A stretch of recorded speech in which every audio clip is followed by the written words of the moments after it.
সন্তান জন্মের খবরে বাবা মা সবাই খুশি হলেও এই ঘটনা সম্পূর্ণ উল্টো। কন্যা সন্তানের জন্মের খবরে নেক্কারজনক কাণ্ড করে বসলেন বাবা মকসুদুল ইসলাম। শ্বশুরবাড়িতে মিষ্টির প্যাকেটের ভেতরে ইটের গুঁড়া ও বালি পাঠালেন তিনি। বিষয়টি নিয়ে ব্যাপক সমালোচনা চলছে এলাকা জুড়ে। আমি বাজারে গেছি, বাজার থেকে আইছি, ঘরে দেখি অনেক লোকজন, মানে আশালি পাশালি সবাই বয়ে রয়েছে। বহুত হাঙ্গাম শোনা যায়। কিসের হাঙ্গাম? এই দেহ জামাই মিষ্টির কারণে করে ইটের দলা আর মাটি নিয়ে আসছে। কুড়িগ্রামের রৌমারী উপজেলার দাঁতভাঙ্গা ইউনিয়নে এই অমানবিক ঘটনাটি ঘটেছে। অভিযোগ উঠেছে, কন্যা সন্তান জন্ম হওয়ার আগে শ্বশুরবাড়িতে মিষ্টির পরিবর্তে উপহারের প্যাকেটে মাটি ও ইটের গুঁড়া পাঠিয়েছেন জামাই মকসুদুল ইসলাম। জানা গেছে, রৌমারীর বড় ধনতলা এলাকার সাহেব আলী ওরফে সবদুল হকের ছেলে মকসুদুল ইসলামের সঙ্গে একই ইউনিয়নের কাজাইকাটা গ্রামের আফতাব আলীর মেয়ে আসমা খাতুনের 1 বছর আগে বিয়ে হয়। গত 11 জুন কন্যা সন্তানের জন্ম হলে খবর পেয়ে মকসুদুল শ্বশুরবাড়িতে যান। তিনি শাশুড়ির হাতে একটি মিষ্টির প্যাকেট তুলে দেন। পরে সেটি খুলে দেখা যায় প্যাকেটে মিষ্টির বদলে রয়েছে মাটি ও ইটের গুঁড়ো।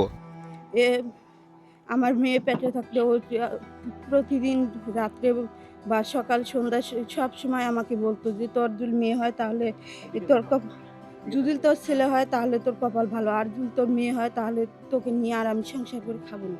আমার মেয়ের সাথে তার বাবা যে ধারণার ইয়াটা করছে, এটা যেন অন্য কোনো ছেলে তার কোনো মেয়ের সাথে এই ধরনের ঘটনা আর যেন না থাকে।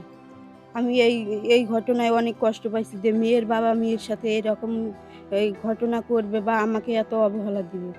এখন যে কোনো ব্র্যান্ডের পুরাতন এসি বদলে নতুন ওয়ালটন এসিতে উপভোগ করুন 25% ছাড়। শুধু মিষ্টির প্যাকেটে ইটবালি দিয়ে অপমানই নয়, মেয়ের জামাই মকসুদুল ইসলামের বিরুদ্ধে রয়েছে মারধর করার হুমকির অভিযোগও।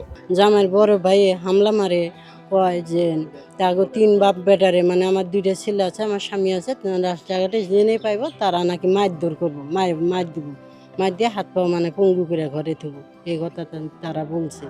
সেটার জন্য আমি কঠিন বিচার চাই জামাই কাছে। বিষয়টি এলাকায় জানাজানি হলে তীব্র সমালোচনার সৃষ্টি হয়। এমন নজিরবিহীন ঘটনায় হতবাক স্থানীয়রাও।